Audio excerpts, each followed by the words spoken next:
Hello, everyone, and welcome to another edition of Mormon Stories Podcast. I'm your host, John DeLynn.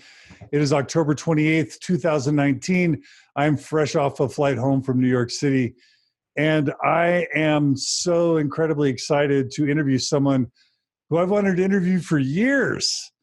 So many years that I don't know. I don't even know if she knows that I've wanted to interview her for years, but the person that we're interviewing today is Laci Green.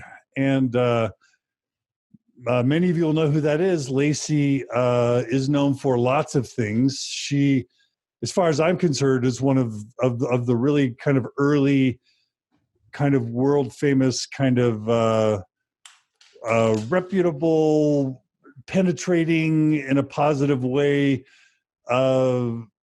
YouTubers. And her YouTube work focused mostly on sex positivity and sex education. I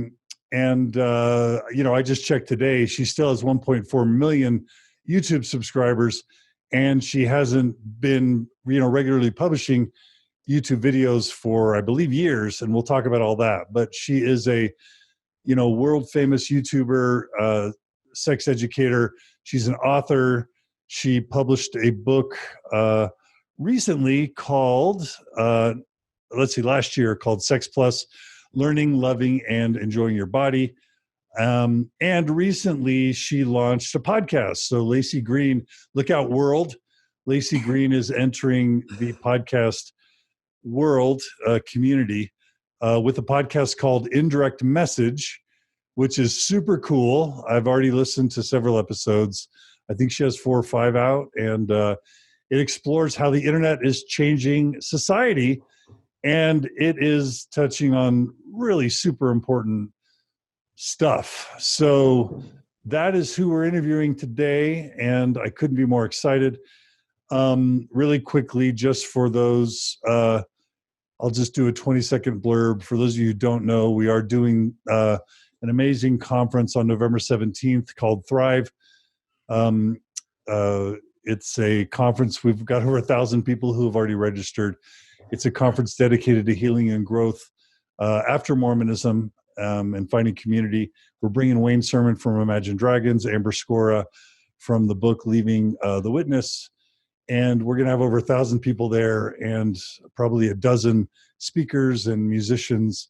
And we're just going to do a day celebrating healing, growth, and community for post-Mormons. And something I didn't mention about Laci, you're probably like, why are you interviewing Laci, other than the fact that she's awesome and cool and thoughtful? She also was raised Mormon. Her mom, I believe, is or was Mormon, and she was raised Mormon for a time before she left the church. So that's another reason why she absolutely fits on Mormon Stories Podcast. Really quickly, for that Thrive event, go to Thrive Beyond Mormonism if you want to register. We'd love to see you there November 17th. And without any further ado, Laci Green coming to us live streamed from Los Angeles. It's such a thrill to have you on Mormon Stories Podcast. Aw, thanks for having me, John. It's really awesome to be here. I have also been aware of your podcast for a very long time, and I think it's really cool what you guys are doing. Well, thank you. Well, I can't wait to talk. All right. So where do we begin, Laci Green? So tell me if there's anything from the introduction, just so people can get a good, broad, overall sketch of you before we dive in. Is there anything that I missed? I'd say that was pretty accurate. Okay. Pretty accurate is it's good for my book. All right. So let's begin going way back, and let's hear just a little bit about kind of where you begin. I read in a place or two that your mom was Mormon and your dad is from Iran, if I'm not mistaken. Yeah. So let's go back to the heritages of both your parents, and let's learn how they got together, if you want to start there. Sure. Yeah. It's weird. My parents have actually been kind of mysterious about all of this stuff. So I've had to piece together their stories through a lot of conversations. But my understanding is that, my mom was raised Mormon. She grew up in Oregon in a really small town, and her whole family's Mormon. They're all very devout still. My mom's not Mormon anymore, actually. She has left in recent years. But my dad is still very devout, and he's in the bishopric in his ward. And yeah, he came from Iran when he was about 16, and I think was kind of like lonely and vulnerable and alienated, and his parents weren't here. He was put up with a friend of his parents in California, kind of outside San Francisco, and he left and drove east. This is the pieces part. My understanding is he just left when he turned 18 and drove east, and then found a Mormon community in Colorado while he was driving, and kind of got swept up in it there. Well, do you know if he fled kind of the Iran Revolution of the late 70s of 79 Yes, or whatever that was? To the States. Would he have come over here in the early or mid 80s then? Yes, exactly. That was, I remember growing up in Houston. There was literally a song, you probably know about this song, that they played. It was a parody of the Beach Boys song, Barbara Ann, but the song was called Bomb Iran. And oh gosh. I don't mean this in a disrespectful way, because I actually have met many Iranians or Persians, and I've just had very, very positive interactions with everyone I've ever met from Iran. But the song literally went, bomb, bomb, bomb, bomb, bomb, Iran. Yeah, bomb, I heard that. and it was awful. But that was kind of the late 70s, early 80s with the Ayatollah and all the oil wars and Jimmy Carter and Reagan and the Cold War. I wonder if you've ever been able to talk to your dad about what that was like to come to America in the 80s in that kind of environment. Yeah, I've talked to him about it a little bit. He's very closed off about it, but I think it kind of traumatized him. And I think he feels some resentment that he didn't have his parents with him when he was growing up, and he needed a community. He really needed like a place to belong and be nurtured, and has had to be kind of the caretaker most of his life of himself and of other people. So yeah, I wish he'd share more with me. He has no reason to be secretive about that. It's always struck me as very strange, but he just doesn't like talking about it. So he left his family behind in Iran. Did they, were they able to, did they survive, and did he stay in touch with them? Do you know? Yeah. They eventually came to the States. He had been here alone for, I want to say 10 years, and then they came. Okay. And so now they live in the same town and everything. Your grandparents or aunts and uncles? Yeah, my grandparents. Okay. And then I have he has one brother who lived in France for a while and then came to the States as well. Okay, so your dad converted to Mormonism like shortly after arriving here, is that right? Well, I don't think it was immediately after. I think he graduated high school and then, went driving, landed in Grand Junction, and met a girl. And she was part of why he converted. Got it. Yeah. There's often a lady involved in people's conversions to Mormonism. Yes, well, it makes sense. The things we do for love. Yeah, things we do for love. Okay, so at some point your dad met your mom. Do you know what town your mom was raised in? Oh, it's Oregon. So yeah, small town in Oregon. Okay. So so when did you come in the picture after they got married? It wasn't after they got married. Ooh. Yeah. And I think that intrigue. I think that has caused them a lot of pain. I was a love child, and my mom had me while she was going to do BYU. At the time, it was Rick's College, I think. BYU, Idaho. Yes. And she got her degree, and there I was, causing all the chaos as usual. Okay, so they weren't married when you were born? That's right. Wow, I haven't heard a lot about that at the BYUs, but that's Probably because it's covered up or people are kicked out or people are shipped off. Like, it's super taboo. It's super duper taboo and shamed. And I feel really awful that they had to go through that. I mean, it's hard enough having like being in the position they were in, being young, figuring things out. And now they've got to like, there's all this stigma about getting pregnant accidentally. You're not allowed to use birth control. You know, it's just like a big toxic stew. And I really feel for my parents and the things that they have not talked to me extensively about, but the things I know that they went through to give me the life that I have, you know, and to make sure that they had everything in place to have a family. They did have my little sister shortly after me. So I know they wanted to have a family anyway. So what year were you born? 89. Let's see. In 89, I was on my mission in Guatemala. So I'm just trying to get you connected in my timeline so that then I can know where to go. Okay. So born in 89. Eventually your parents got married, I'm assuming? Yes, they did. Okay. They got married right after I was born. Okay. And eventually Temple married, I'm assuming, after they waited the required amount? They waited. Yeah, they did the Temple marriage. And then we got sealed also. I think that might have been the last time I was at the temple. When you were sealed to your parents? Mm-hmm. Okay. So you were raised primarily then in, let's see, you were born in Utah. It said in the profile I read, but it said you did Oregon and then California. Is that right? Yes, that's right. So what do you remember about your childhood and, you know, your family, but also your Mormon childhood and anything else that you think is interesting or important? Yeah. Well, as a kid, you know, I had a really positive experience as a kid in the church. My neighborhood, most of the people that lived in the neighborhood were Mormon. There were a few that weren't, usually people who had immigrated here.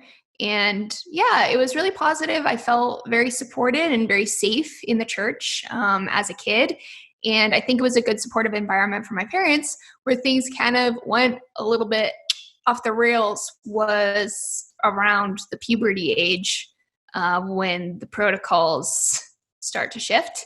And, you know, I started feeling increasingly uncomfortable in my body and in my role that I was being prescribed as a woman in the church. And as soon as they started talking to me about like having babies and being a wife, I was like, whoa, whoa, whoa, whoa, whoa.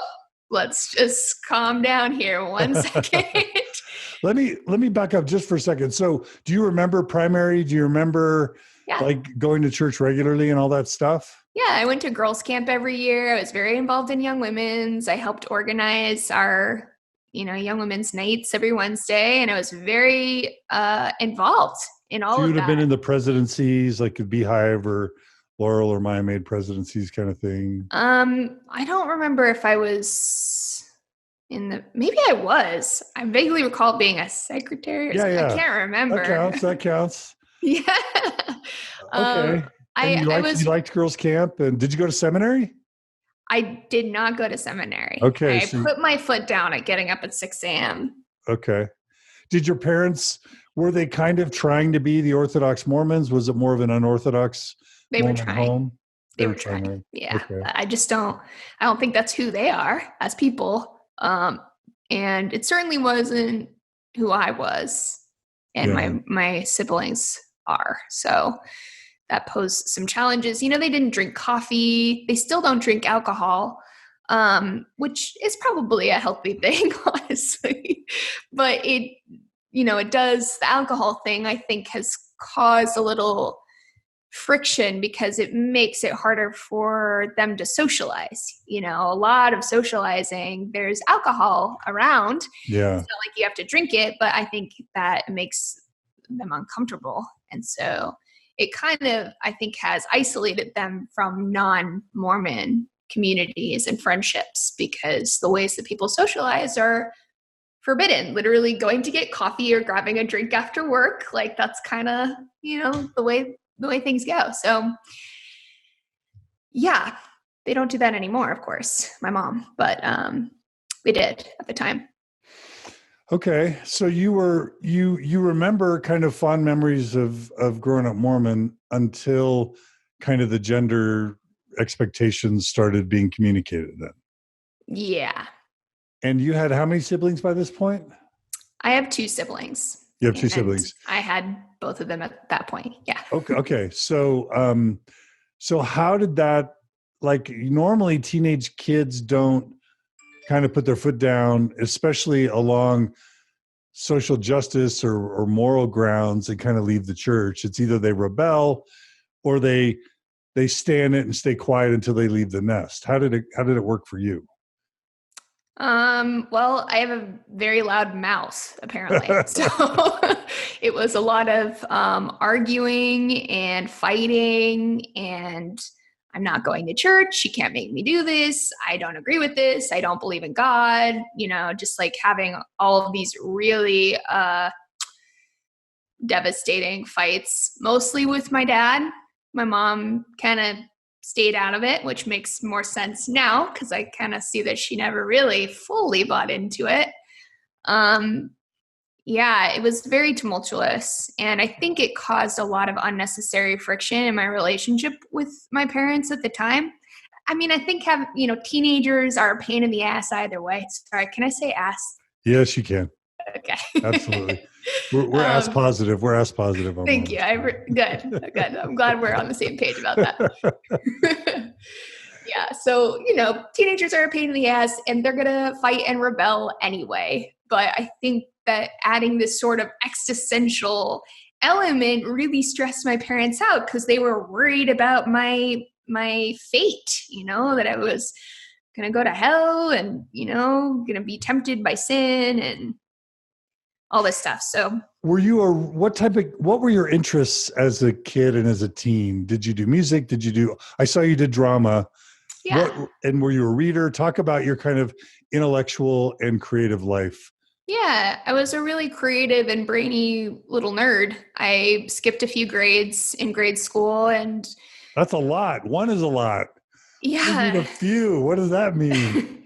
Well, I ultimately skipped 2 or 3 grades. It's weird because I switched and moved and then like the ages were different, but yeah, I skipped 6th grade and then I skipped a couple grades in high school, but yeah, I really liked science. Were you like 12 when you graduated from high school? No, I was 15 when I graduated from high school. I was kidding, but yeah. Yeah, Wow. it was So were you reading like intense books? Were you like I like to read and I loved to read them. The internet distracts me a lot now, but yeah. yeah, I read a lot and my parents really encouraged that. We would go to the library every single week for years. Wow. And my dad would let me check out just stacks of books. Like, it's kind of funny. I feel like he let me learn too much or something. I don't know. He really encouraged my intellectual growth. Both my parents did, and they really provided an intellectually stimulating environment. I was in drama classes from the time I was a kid. They took me to museums all the time, the libraries, all kinds of writing and robot and tech camps at school. They were That really sounds like a cool upbringing, honestly. Oh yeah. It was amazing. And I don't want to insult my listenership, but because of the way the Middle Eastern countries are portrayed in the media in 2019, and I don't think a lot of people care about history these days, but Iran has this super rich cultural and intellectual heritage stemming all the way back to the mid 20th century, along with Iraq. Like Iran had some incredible things. I mean, you go back to the 15th century, like some great intellectual traditions have come out of the Middle East. And so somebody raised in Iran in the 1970s was probably pretty sophisticated. I'm guessing your dad was pretty educated and sophisticated, and I'm sure your mom was too. Yeah, he was. And my grandparents, especially because they had lived there, their whole lives, very interested in academic pursuits. My grandpa was a journalist and my grandma started her own business, which was, kind of interesting. She ran the business herself. considering that was a very long time ago, like female business owners in Iran, it's so interesting. And I definitely see myself in them. But yeah, I think that definitely influenced how my dad feels about it. My mom also studied child development. So she was coming in with a backpack full of tools and resources to help kids achieve and be their best. And, if I'm her experiment, I think, she did a good job. She kicked ass. She did kick ass. To follow on the ass theme, she kicked ass. They both kicked ass. What were your parents' professions when you were growing up? I'm just curious. When I was a kid, my mom's always been a music director. And I think that was something she got from the church, was able to indulge in her love of music and do a lot of musical pursuits in the church. My dad kind of hopped between jobs. He eventually became a finance guy in various capacities, but he loves math. He's very systematic in his thinking, which is why the Mormon stuff confuses me sometimes. But I can help you. I can help you with that later. Oh yeah. Okay. Well, I think he makes some compromises. So, are you a singer? Well, isn't everyone a singer? Well, not of the same grade, not of the same caliber. Well, my mom did train me to sing, and she teaches people to sing. And I bet you're a good singer. I haven't practiced in a long time. I can definitely harmonize and hold a tune and, keep a basic vocal quality, but I'm not a practice singer. Who are your favorite musical talents or performers when you were in high school? Oh gosh, in high school? Yeah. You're really taking me down memory lane today. In high school, I listened to a lot of that whiny punk emo stuff, like AFI. Do you know AFI? No, no idea. All right. Well, AFI and Blink 182 and Green Day. Okay. Those might have come a little later. It's all blurred together, but it's all blur. Okay, yeah. so you would have graduated. So just to get a sense for the time we're in, you would have graduated high school around what year? It was 2006. 2006. Okay. Mormon Story started in 2005. Okay, so wow. I didn't realize you've been going so long. That's 14 years, yeah. Good for you. Thank you. Okay, so did you stop going to church while you were still home as a 14 or 15-year-old? Yeah. You just stopped. Just stopped. And that caused and that was what for your parents? Chaos. Was bad? Was bad? Total craziness. Yeah, all of those outbursts, we would duke it out. And I would run away, There was a couple nights that I definitely slept on the street because I didn't want to go home. Eventually I started asking friends to sleep at their house. And they were very kind and took me in. So I would crash on people's sofas when we would fight. I wish my dad had not handled it like that. I think that was not cool. He would tell me to get out sometimes too, he didn't want me there and I didn't have anywhere to go. So, fortunately, a lot of my friends at the time were also having similar conflicts with their parents in this very religious suburb. And so there was a little bit of solidarity and support there in my peer group. Portland suburb? No, this was in Sacramento. Sacramento. Yeah. Portland, I was a kid, and then we moved to Sacramento. I love Sacramento. It's a place. Okay, so because you're a lot of your activism and education and programming media stuff has been around sex positivity. How did the Mormon standards of no drinking, no drugs, no sex, how did those land on you as a teen? And what do you want to share about those experiences? About my experiences with drinking, drugs, and sex? Well, it's not any purient interest, but I mean, that must have been a part of your parents' worry, right? Oh, sure, yeah. And you would have been programmed that all that stuff's evil and wicked, And if you weren't going to church, normally that means why obey the standards? So I'm wondering if you had to navigate like losing your faith or feeling like you were violating God's will or having to reprogram yourself with all that religious upbringing, right?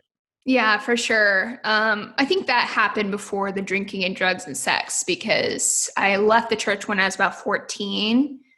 13, 14 was the age. And I definitely felt a lot of guilt and worried that I was making some sort of, horrible decision and that I was doing something wrong. But ultimately, I listened to my gut and my brain, which were telling me that, this isn't right. This doesn't add up. This isn't the path that I'm going to go down in 5 years is not going to be one that makes me happy.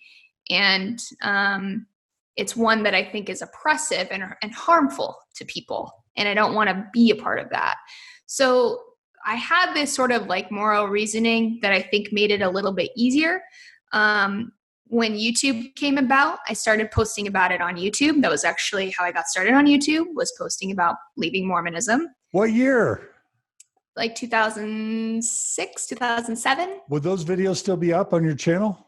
I've taken a lot of them down, and we could talk about this at some point, but basically I have people scrub my entire internet record for anything they can to paint me as an evil, hateful person. And so a lot of the feelings that I expressed as a teenager when I was 17 years old have been used against me. Oh, I now. saw that. So like the political correctness kind of stuff. Not even to just speak that, about but that in a like, pejorative way, but just. Yeah. I mean, yeah, a lot of that stuff, and like trying to, paint me as some kind of bigot for the things that I experienced and felt, which I would argue were oppressive. That was oppressive. And, I was feeling the weight of sexism and pressure to be feminine in a certain way and pressure to not pursue my intellectual interests. But yeah, it's definitely, there are bad actors out there who have tried to use it against me. And so at one point I just took it all down. I may put it back up because you know what? Fuck those people. And I think it's kind of like, it's a time capsule. I don't know. Yeah. We shouldn't have to censor who we were in the past because idiots now get mad at everything, Well, I mean, that's so intense, that whole conversation. I mean, I'm thinking of like, who is the African-American comedian that was going to host the Oscars, but something he had said 10 years ago about LGBT people. Like, was it Kevin Hart? Yeah, Kevin Hart. Yeah. I mean, it's just, we'll get into all that stuff. Let me just ask you, I'm guessing part of your dad's and maybe your mom's freaking out about you leaving Mormonism was they didn't want you to repeat the mistakes that they had made. I mean, that is an obvious thing that jumps right out. Sure. Yeah, that may be true. I haven't really thought about that as much. They definitely didn't want me having sex, and I had to sneak when I had my first, real relationship, and I felt ready. I definitely waited until I was ready. I didn't like rush into anything or feel pressured. I would say I had like a very ideal circumstance in the first time I became sexually active with my partner. And I felt tremendously guilty and horrible about it. And like I had to keep it a secret. So there was all that. They did not want us, they made sure we weren't alone together, didn't want us like sitting too close to each other on a sofa, things like that. Yeah, I was a dad like that for way too many years. And I'm grateful that I've stopped being a dad like that. Well, I'm grateful too, because you gotta let them grow up and just be a guiding light in that time. Help them figure it out. It creates so much negative energy in the relationship, but also you just teach your kids to lie and hide stuff. It's the worst. It's the worst approach. It is. Yeah, it's really destructive. Did you have a feminist awakening? Would you have identified as a feminist when you were like 14 or 15, or did you even know what that was at the time? Yeah, I've always identified as a feminist since I became a conscious semi-young adult. Well, that's okay. But I'm just going to say, I'm not into just like flattering my guests, but I'll do it if I feel moved. For a kid raised Mormon to have their own intellectual awakening, their own feminist awakening in the 2000s, early 2000s, and to be able to have the wisdom and the presence to sort of forecast their unhappiness and take that awful stand with your parents where you're actually following truth, you're actually fighting for your own happiness and health. And the people that should be, and I'm not bagging on your parents because I've been a parent, I've screwed up. And I, I have a lot of sympathy for parents. I believe everybody's doing their best. But for you to be standing up for your own health and well-being against the people who are supposed to, of all people on the earth, be the ones fighting for your health and well-being, that is a monumental accomplishment in my view. And it's very rare for I've got over 1,200 hours of interviewing Mormons now.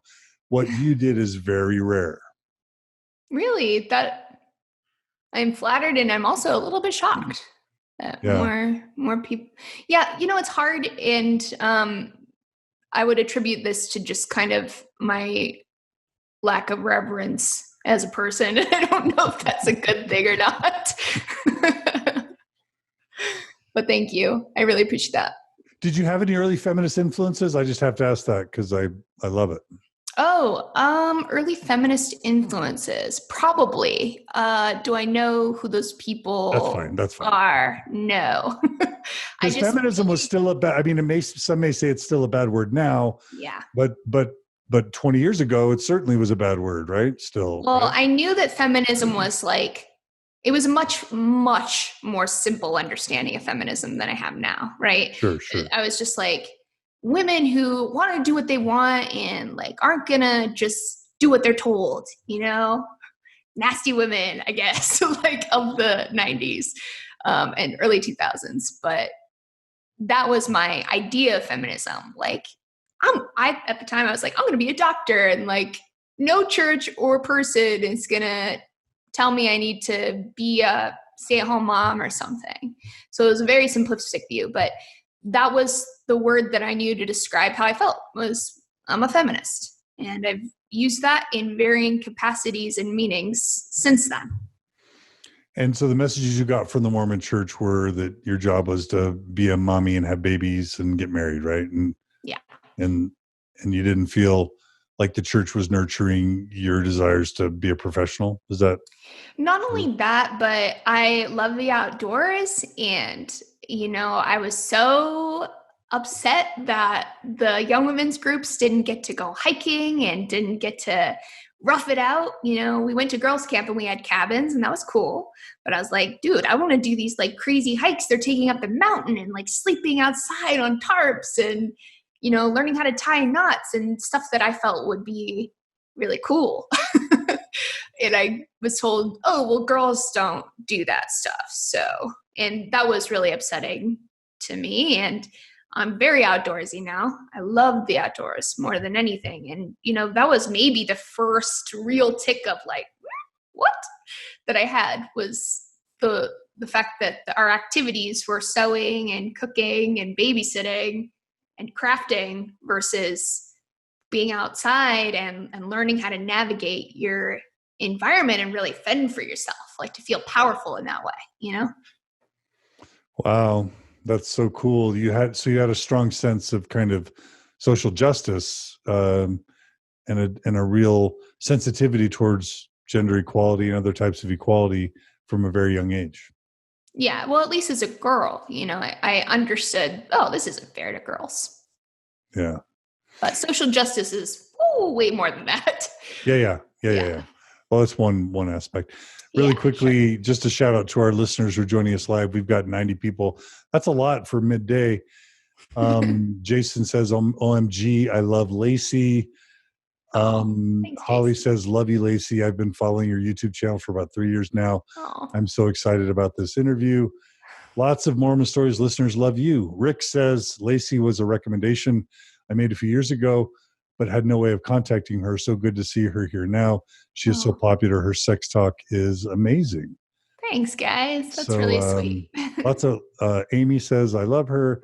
Lots of Mormon Stories love coming at you, Laci Green. I appreciate that. Thank you so much. All the love going back as well. Yeah.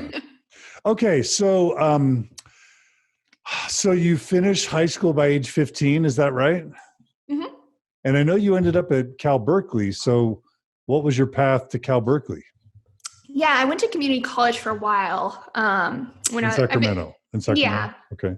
And I got really involved in gender equality stuff there and met some really awesome mentors in community college who I'm still really close with today. My professors and the staff at the school were tremendously supportive in exploring my sexual identity and figuring out who I am and advocating for these causes. So that was a wonderful part of my life. And then I transferred to Berkeley and finished that degree. How many years into your education did you switch to Berkeley? I had been going, I think I did like a 5-year, like super senior college situation. Yeah. So I went to community college for about 3 years and then I went to Berkeley for the last 2. Okay. And you said you started YouTubing at what age? I was 17. So you would have been still in the junior college when you started YouTubing. Yeah. So do you remember when you first discovered YouTube and kind of what it meant to you before you became a YouTuber yourself? Yeah, I was chatting on MSN Messenger with an online friend who I never did meet in person. And he was like, dude, did you hear about YouTube? You should make YouTube videos. You like talking about stuff. Look at all these people making atheist videos or whatever. And I was like, that sounds fun. So you would have identified as atheist that early? Yeah, I mean, I went from like Mormon to atheist. Okay. I think I just went from like not aware atheist to atheist, aware atheist. I like, it wasn't really a switch. I don't think I ever believed in God, personally. So you never had like this deep abiding Mormon testimony? Well, I made it up. I did give testimonies, but I just like said what I knew I needed to. It's like, you learn how to talk and right. Except many of us convince ourselves that we believe it. We know we didn't get the witness, but we're like, well, if I just say it enough, maybe I'll start believing it. Yeah. So in that way, you kind of fool yourself into thinking that you really do believe it. I think I did do that. You did that for a little while. Yeah. Okay. I think there's like this, you just perform it. Yeah. Like you said, and hope that maybe the light bulb will go off and something will make sense. But in the meantime, like people seem to like when I say these things and go up and, bear my testimony and all that. So you became an atheist in your late teen years then? Or began identifying? I started using the term atheist. Right. Oh, yeah. Late teens. Yeah. I started like reading a lot of philosophy and, getting into my, I don't know, woke philosopher phase. I was taking all these philosophy classes and like, yeah, it was cringy. But yeah, that was when I started claiming the term atheist for sure.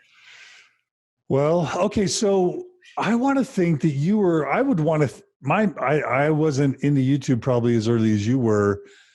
Were there YouTubers doing sort of like YouTube the way you were doing it before you? Or were you one of the inventors of the genre that now has become so massive? There were definitely people doing atheist stuff. I would say that as far as pioneering a genre, I have had much more of an impact on sex ed than. But I mean, just a YouTube, the idea of a YouTuber, right? An individual person monologuing. How much of that was going on before you? It was happening. There were definitely people before me. Like that wasn't me, but there were a lot of people that were kind of bringing their new ideas and like using their webcams to make videos. I was part of that of the YouTube 1.0 crew. I didn't like, I just sat in front of my camera and talked. There wasn't anything particularly innovative about what I was doing. But I was in the earlier conversations for sure. But I mean, now there's the term YouTube famous. I'm wondering if that term even existed when you started. Certainly not. Yeah. So the term, when you started YouTubing, the term YouTube famous didn't exist, and then you became YouTube famous. Okay. So when you started, you wouldn't have had the idea that was, I mean, maybe you would have had, I thought about podcasts becoming wildly successful back in 2005, but you never know if that's really going to happen. Because back when I was doing podcasting, there weren't huge ones, right? Yeah. So what, for you, tell us about what started you YouTubing. I know you've talked about this briefly, but what started you YouTubing? What did you envision it would lead to when you first started? And then let's talk about how it grew while you're in school. That's also kind of weird. Oh gosh. Yeah. Well, when I started, I was just looking for a community, desperately looking for a place to belong, being this like feminist atheist in a really religious town, I had my buddies, and like my buddies in high school were still really tight. And I think it's because we all went through that experience together of feeling really alienated, but I needed more, and I wanted to connect with more people. And I've always been on the internet causing all kinds of trouble since I was, 12 or 13. So the progression to troublemaking on YouTube was a natural leap at the time. But I had no idea. Like, I didn't even think about it really. Like, oh, what is this thing? What's going on here? I thought it was cool. There were so many other websites that people were having conversations on. YouTube was just unique in that it was video. So it didn't strike me as particularly different than maybe some of the chat rooms I was in or the forums I was on. It was like, oh yeah, this is another way that people are having conversations. I have to say, it's kind of mind-blowing because, I'm sorry to interrupt, but millennials, like you've said 3 things, they're not even going to know what they are. Like MSN Messenger, forums, you know what I mean? Forums. Oh yeah. I'm aging myself. No. I mean, not too bad. Like, you're still young, but there's this era that really was a thing back then that now just doesn't exist. And modern day people don't even talk about these things. We talk about a forum. Most people are like, what's a forum? You know what I mean? Like, they've never been on one. But the function of those forums, those discussions or MSN Messenger, they do still exist in some form today. They're just evolved, like Facebook Messenger or whatever. But yeah, it was a different time. It was totally different. And I love that your podcast integrates some of these former tools and devices. I love that. Oh, well, thank you. Yeah. I think about them all the time. I'm like, whoa, what happened? It all seems so important at the time, right? Yeah, and it feels surreal. Okay, so your first YouTube video would have gone up what year about? It went up in 2007, and it was about the Westboro Baptist Church, and basically me continuing to scratch my head at how so-called religious people can continue to be hateful. Okay, so by that time, xmormon.org, the forum would have existed. There would have been a lot of ex-Mormon and post-Mormon forums. Mm-hmm. A few Mormon-themed podcasts would have emerged, and then Feminist Mormon Housewives definitely would have come on the scene 2004, 2005. Were you aware of any of that kind of progressive or post-Mormon discourse that was happening prior to YouTubing? A little bit, yeah. I was aware of xmormon.org. Okay, but not Feminist Mormon Housewives. I've never heard of that. Still. Yeah. That's so crazy. Yeah, that's cool. I mean, you weren't a housewife, so but also, that's a different age group. Yeah, totally. Interesting. Yeah. Okay, so you wouldn't have really been super plugged into that kind of post-Mormon scene as it was emerging. No, I wasn't. I was more integrated in the rational discourse scene, like with the atheists, and it's more about philosophy and like owning Christians or whatever. It was all very cathartic, but kind of dumb. So would it have been like Sam Harris, Christian Hitchens, Richard Dawkins, that whole secular wave that came post 9/11 as religion was being punched in the groin a little bit? Yes. And I got involved with those kind of student organizations as well, like the Secular Student Alliance in school. Okay. So your first YouTube video was about the Westboro Baptist Church, which is kind of a cult. And how did it go from there? Was it well received, the very first one? Did you start small and scrappy? Yeah, it's very scrappy. It's still scrappy. Let's be honest. It's always been very scrappy. And yeah, the first videos I made were mostly about leaving the Mormon church, some of my experiences in the church, kind of engaging philosophical arguments for and against the existence of God. I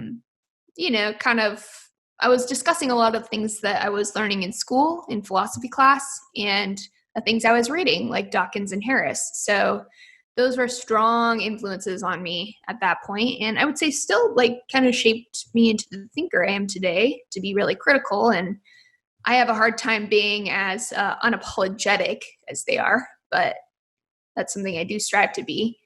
And eventually I moved more toward, as I got into college and, was still dealing with shame about my sexuality and still trying to figure out my sexual identity. I'm bisexual. And I thought, oh, maybe I'm gay, I'm straight, I'm gay, I'm straight. I just went back and forth for years. I realized, wow, it's kind of bullshit that there's nothing online about this. Still, the internet, it's thriving. YouTube, it's becoming a thing. And there still wasn't much in the way of sexuality content. So that's the direction I decided to go. I also just got tired debating God and religion. I was like, okay, I'm good. I'm out. Yeah, it's a rat's nest for sure. Oh yeah. Oh yeah. Okay, so you would have dated boys and at some point then found that you had attraction to girls, and so yeah. and that would have been still pre kind of a lot of this, Prop 8. That would have been pre Prop 8, and so this is around Prop 8. Right around Prop 8, which means America was still very new. I mean, let's face it, there's still a huge way to go, but 2008 would have still been very early for the LGBT discourse, right? Yes, it was. But I did campaign with Prop 8, and that kind of made me feel more okay. Against it? Yeah. Okay. Against Prop 8. And that made me feel more okay. How did it feel that Mormons were sort of invading your home state, trying to influence the legislative process around? Really a nail in the coffin on that one. If there was any hope of you maintaining some ties to Mormonism, that killed it. The final screw you guys. Screw you guys. Seriously, what the fuck? Okay, so you drop the secular discourse and move to sexuality as the thing to focus on. Yeah. Okay, and were you at Berkeley by that point? This was slightly before I moved to Berkeley. Okay, let's talk about Berkeley just super quick. So I only know what I know about Berkeley, which is growing up. Well, when I was in a conservative culture, it was, where all that crazy hippie liberal, protesting stuff happens. But then once I gained an intellectual awakening, I'm like, oh my gosh, Berkeley is like the home of many of our very important cultural and social movements. Berkeley is like the home for it. UC Berkeley is like Ivy League, West Coast, but super legit. Did you talk about getting into Berkeley? Was that something you were dreaming about? Was it super hard to do? It wasn't, I don't know. Was it hard to do? I submitted my application and got in. Was it emotionally challenging? Yes, because I feared rejection and invalidation and being told that I was too dumb to go to Berkeley. So I actually, before I even got accepted, had convinced myself that I didn't want to go to Berkeley anyway. So, I had made all these alternative plans because I was really scared of being rejected. But then I got in, and it was actually on a live stream that I opened your letter. The letter. Yeah. You could live stream to YouTube by 2008 or 9? Oh no, it wasn't on YouTube. It was on Blog TV. Ah, look at that. Yeah, really old school over here. I'm such a hipster. So I didn't even realize that it was the acceptance letter. I was just talking and messing around, and opened the Berkeley letter, and it was a very sweet, memorable moment because I happened to do that with all my internet friends. That's fun. It's very wholesome. Yeah. Okay, so as you move to as you moved to talking about sexuality, again, did you do that thinking by that point I could become, a big hit on YouTube talking about sexuality, or had that still not occurred to you? No. So why were you doing it? That still never occurred to me. Like that, I don't want to do that.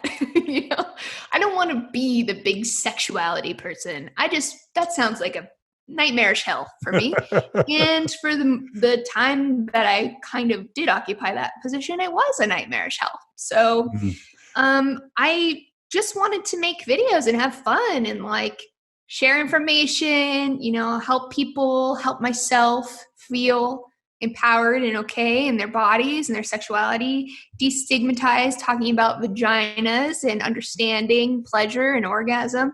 Very, very shameful for a lot of women still. And so that was kind of the goal that I had, was let's have some fun here. Sexuality is fun. Relationships are wonderful. It's a beautiful part of life.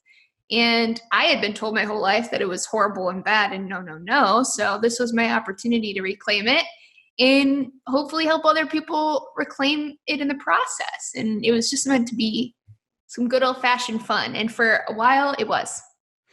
So it was to have fun and to educate. Yeah. But it was while you were going to school, right? I mean, yeah. Well, part of it was. I continued doing it after school. Right. And then you were studying what? By the time you got to Berkeley, what were you studying? At Berkeley, I studied legal studies and education.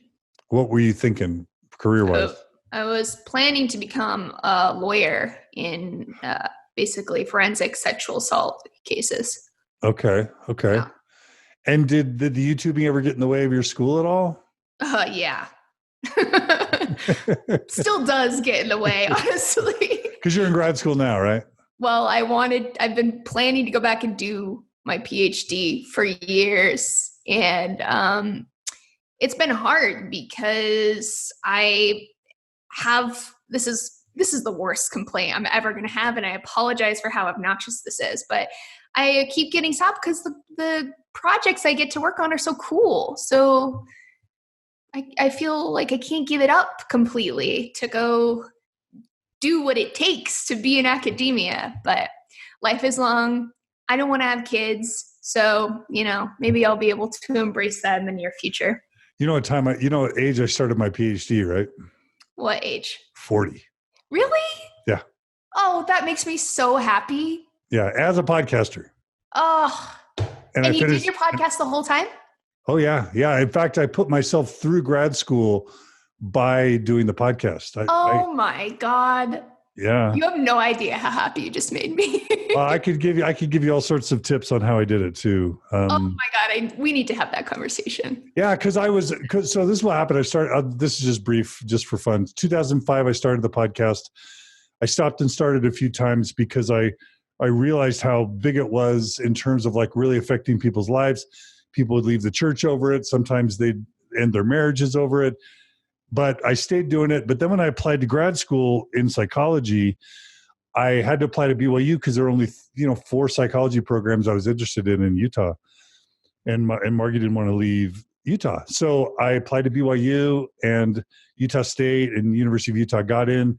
We stayed at Utah State, and I got a fellowship my first year. But then they offered me like $15 an hour assistantships, and I'm like, I can't freaking support my wife and kids on $15 an hour. Yeah. So I went to my listeners and I said, hey, listeners, I'll make a deal with you. I took the podcast down to apply to grad school. I'll start it back up. I'll start a nonprofit. And then if you, the listeners, will support what I do, kind of like mission-based, we need to support Mormons in faith crisis. We need to save marriages. We need to prevent suicides and depression and all that stuff. And all the donations just started rolling in through the nonprofit. Oh, and that is so wholesome. I love it. Yeah. So I'm like 9 years into the nonprofit. Oh, that is amazing. See, Laci Green? Really awesome. And I don't have 1.4 million followers on YouTube. So well, it's not about the size of the following. It is about the quality following. It's true. Yeah, well, let's get into that. So, okay, so it was hard to do school, but you did finish at Berkeley. By the time you were done at Berkeley, were you still thinking law school or? Yeah, well, I got offered a really cool job at Planned Parenthood right out the gate. So I was like, okay, cool. I'll do this for a little bit and study for the LSAT. And it just cycloned out of control from there, because that was when my YouTube channel really took off. And I started getting a lot of views. And this was when advertisers start noticing that, oh, there's like something interesting happening here. So a bunch of money starts getting pumped into YouTube around this time. And Around what year is this? Oh, 2010.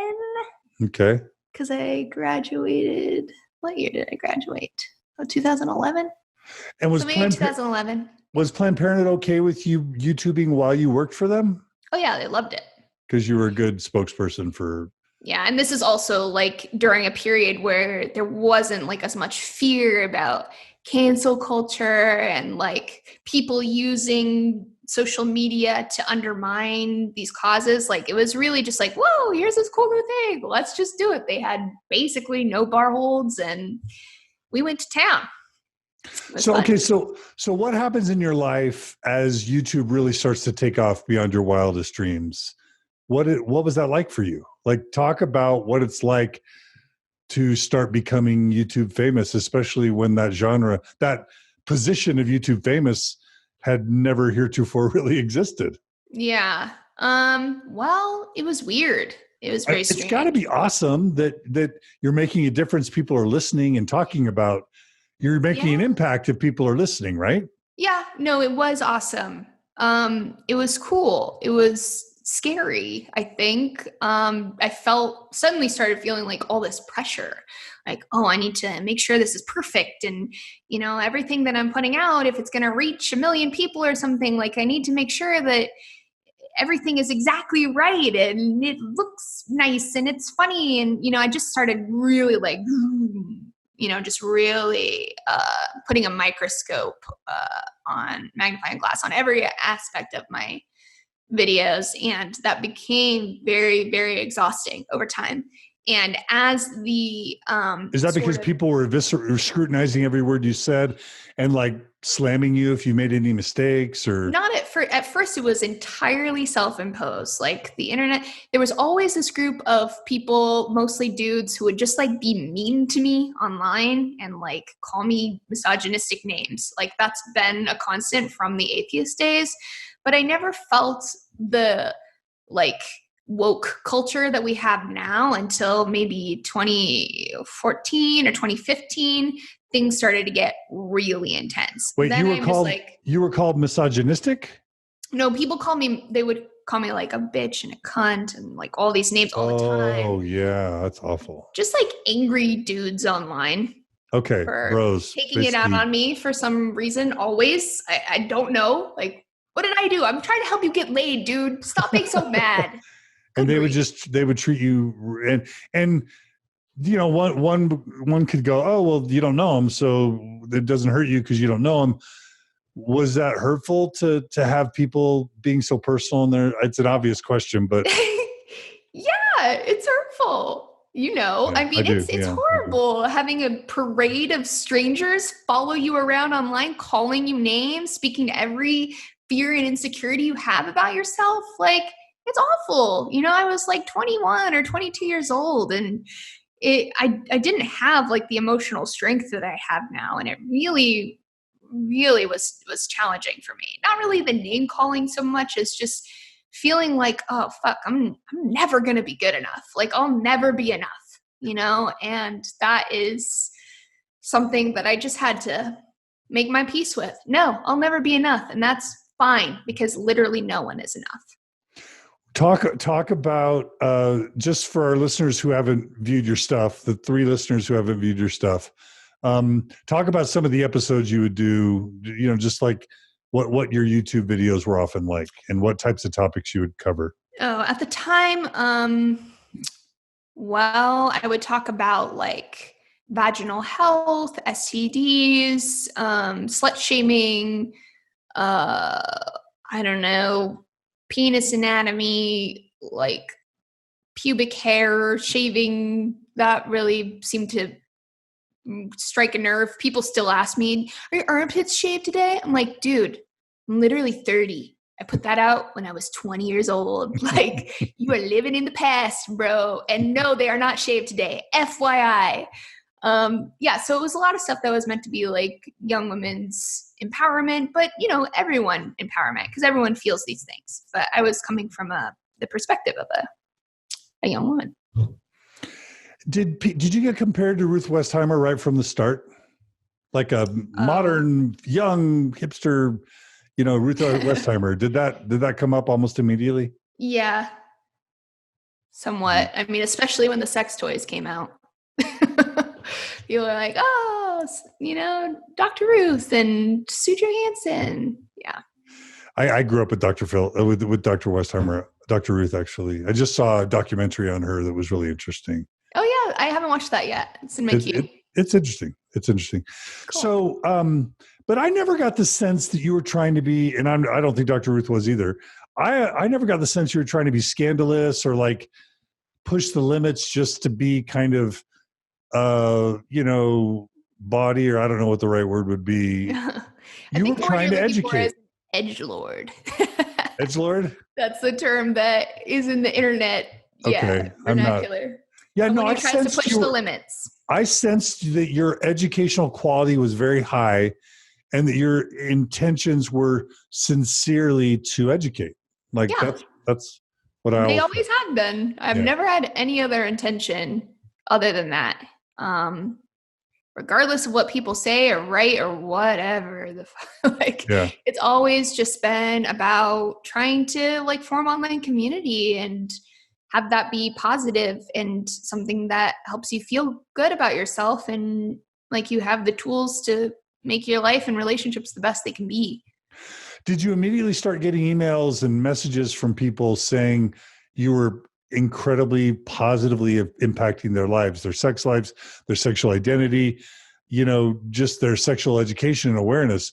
Yeah. Did you get those early super positive affirmations? Totally, yeah. And that was part of why I kept doing it, because I was like, oh, wow, like this is really making a difference in someone's life, and that's totally worth it. And it's cool. Like, whoa, YouTube, this is amazing. Give us an example of some of the letters. What are some of those letters you would get early on? Oh, mostly like young women who would say, I was terrified of having sex or of masturbating. I actually like took a mirror and looked at my vulva and wow, I feel so much less scared of my own body now. Or, well, I'm gay and I haven't come out yet. And your videos make me feel stronger. And they make me feel like I'm not broken, and, beautiful, very sweet things, mostly from women and LGBT people.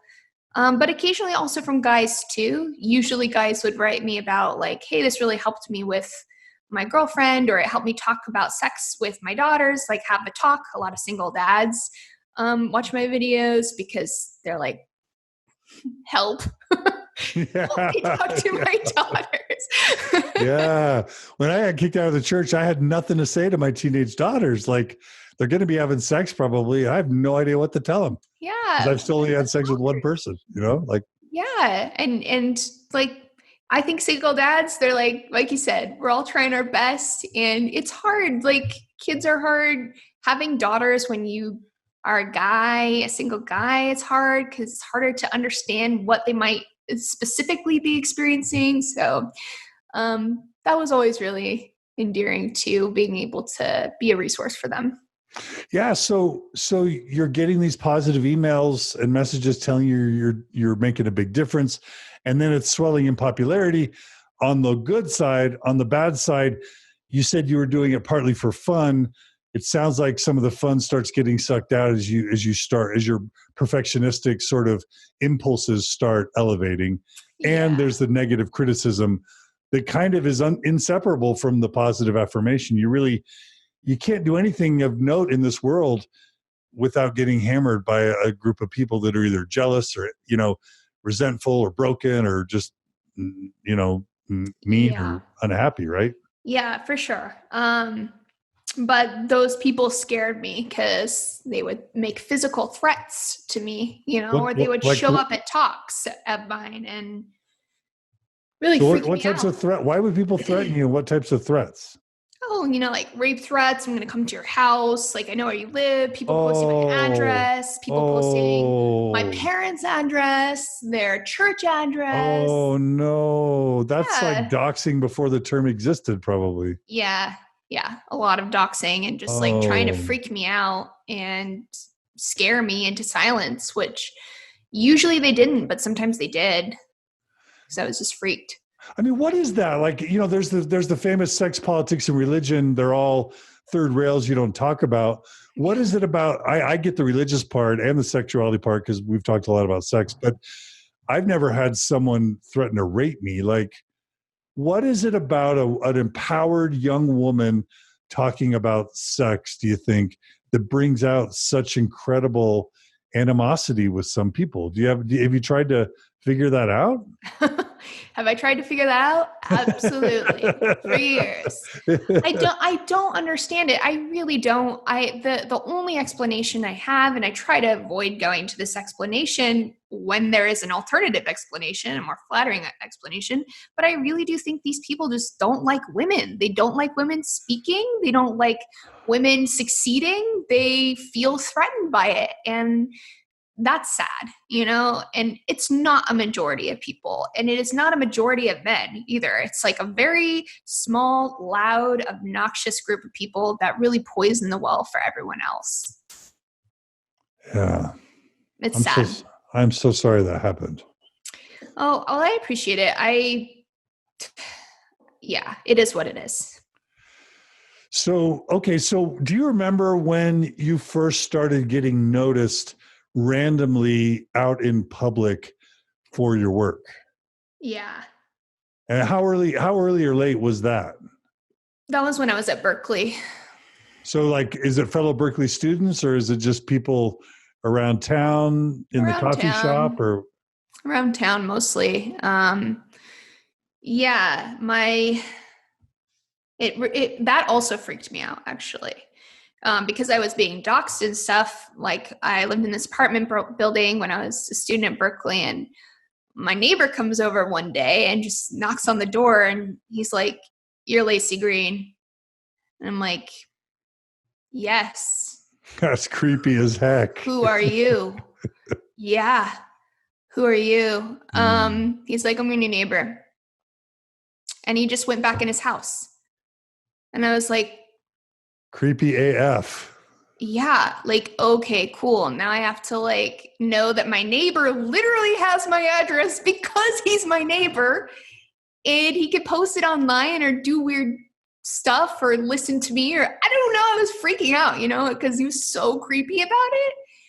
Maybe he was just socially awkward or something, but stuff like that started happening, and that was when I really started to consider, hey, internet is maybe not for me.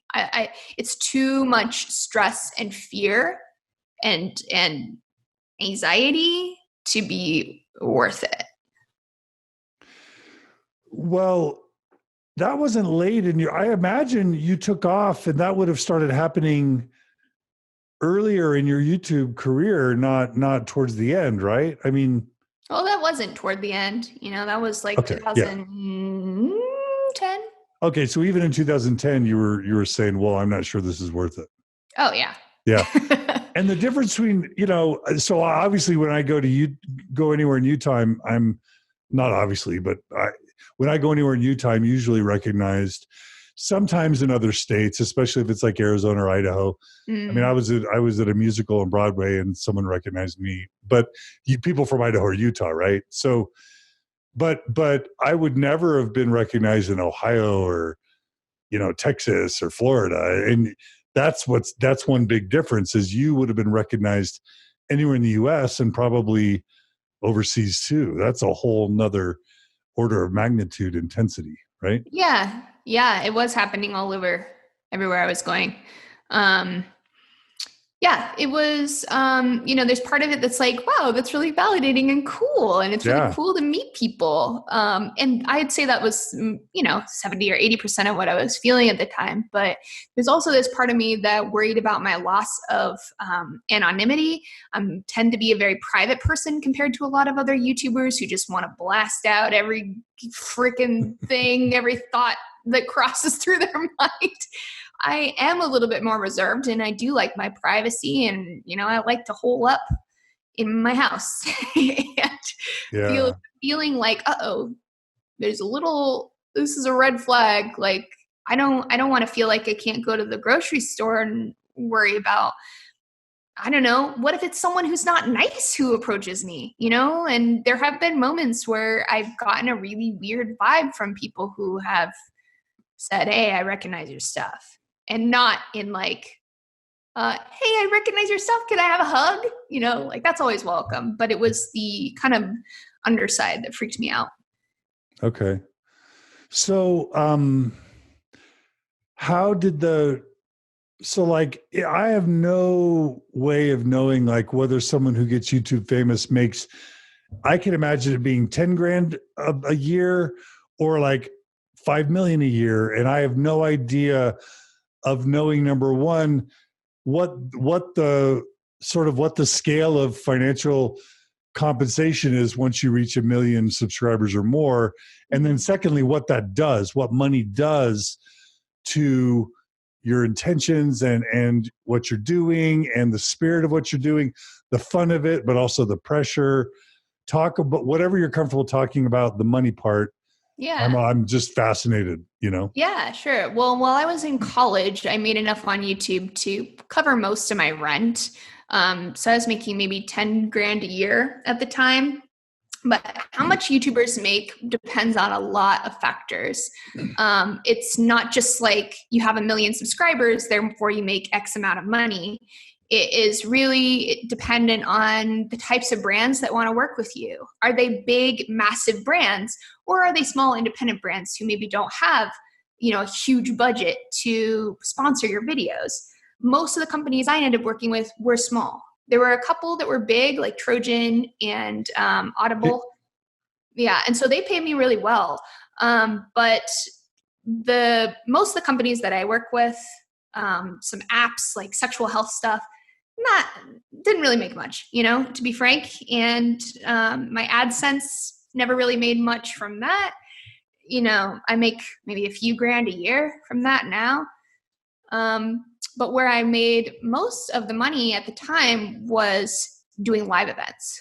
So I would put on talks and stuff at schools and workshops and things like that. Also writing a book, paid pretty well.